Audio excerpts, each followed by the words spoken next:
Olá, tudo bem?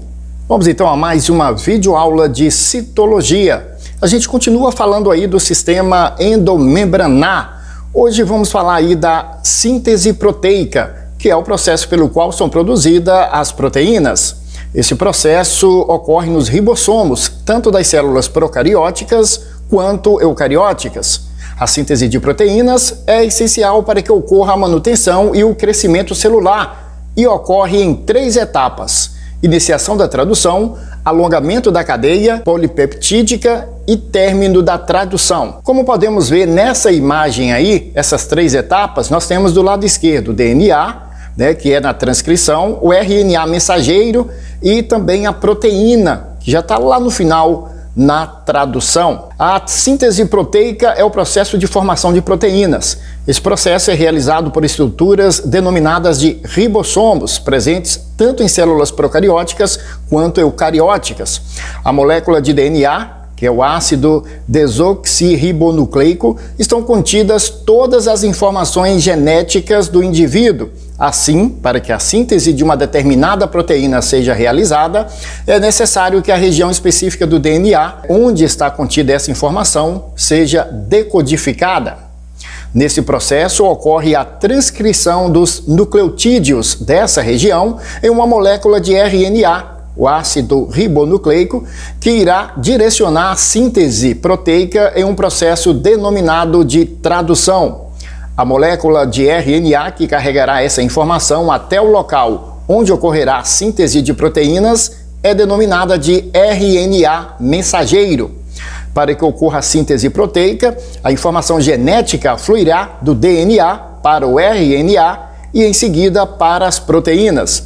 Esse princípio é conhecido como dogma central da biologia molecular. Em células procariônicas ou procarióticas, como não há núcleo definido, o DNA não está separado às demais estruturas envolvidas na síntese. E assim, o processo de tradução inicia enquanto ainda ocorre a transcrição. Nas células eucarióticas, o processo de transcrição ocorre no núcleo e o RNA é transportado para o citoplasma, no qual ocorrerá a tradução.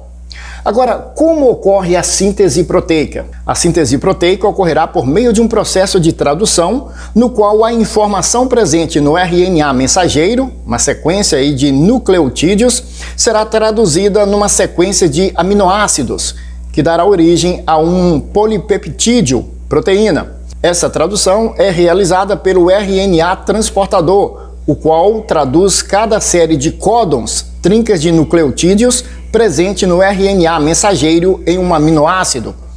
O RNA transportador apresenta uma trinca de nucleotídeos anticódon em uma de suas extremidades e um aminoácido correspondente na outra extremidade. O RNA transportador transportará então o aminoácido específico até os ribossomos, estruturas celulares nas quais ocorre a síntese de proteínas, pareando seu anticódon ao códon complementar do RNA mensageiro.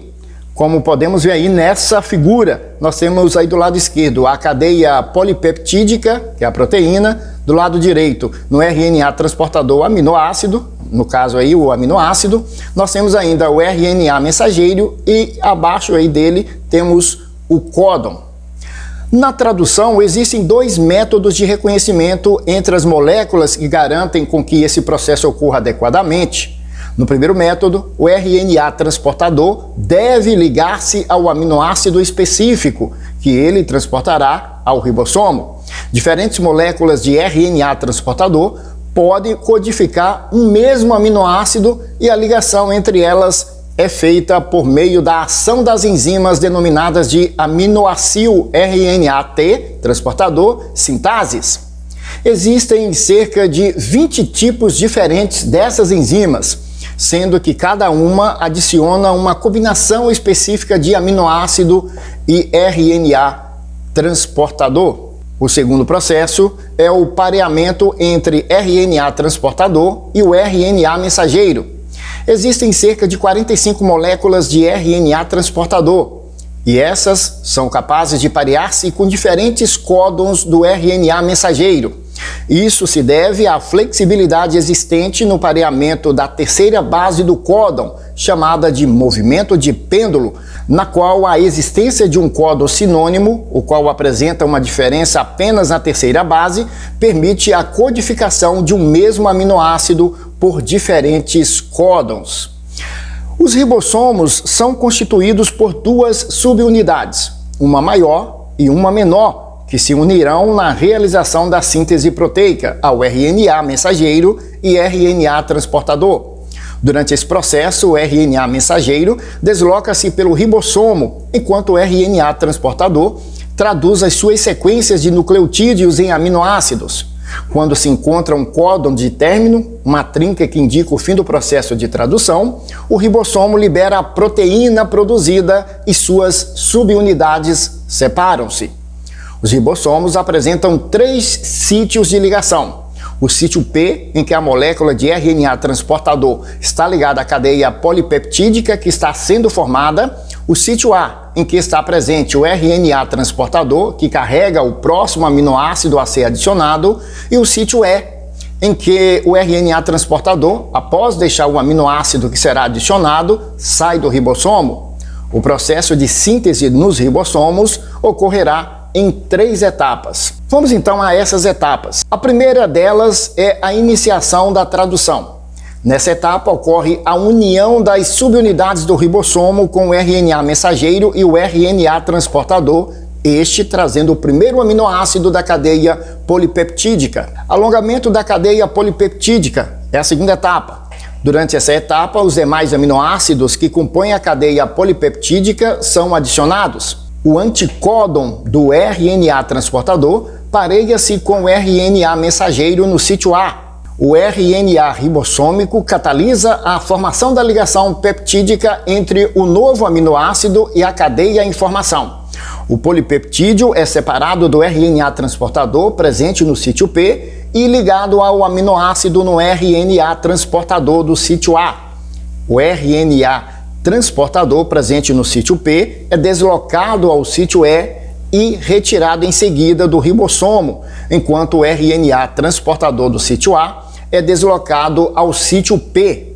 O RNA mensageiro também é deslocado no ribossomo e leva ao sítio A o próximo códon a ser traduzido, dando sequência aí ao processo até a identificação do códon de término.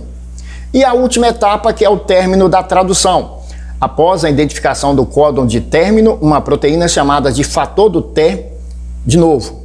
E a terceira etapa, que é o término da tradução. Após a identificação do códon de término, uma proteína chamada de fator de término liga-se a esse códon, induzindo a ligação de uma molécula de água na porção final da cadeia, fazendo com que ocorra a quebra da ligação entre o peptídeo e o RNA transportador presente no sítio P. O peptídeo formado é então liberado através do túnel de término presente na subunidade maior do ribossomo. Após esse processo, as cadeias polipeptídicas formadas podem passar por diferentes processos de transformação, de modo a tornar essas proteínas funcionais. E essa foi mais uma videoaula de citologia, ainda falando do sistema endomembranar. Hoje falamos da síntese proteica. Um abraço e até a nossa próxima videoaula. Até lá!